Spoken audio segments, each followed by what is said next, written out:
First of all, we're maintaining social distance, as you can see, 6 feet-ish, give or take. So, we're talking about what we've done to the clubhouse and the office, and then I take over. We have done new flooring, new carpet in the offices and the fitness center. We have changed out credenzas and lamps, new lighting in the ceiling, making it very much brighter in here. New doors on the closets in the bathrooms. We have this nice chandelier in our closing room, LED lighting.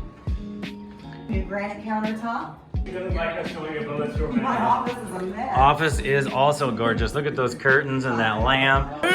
It's the details that matter. Have a look at that. I even have orange paper clips too. Oh, that's pretty cute. Yes. We came in and we've substantially done up all of our exterior work. Now all the interior work is left, of which we've done about, 40 units completed? 40 units completed. 10 in progress, and we're just going to continue doing all of that stuff.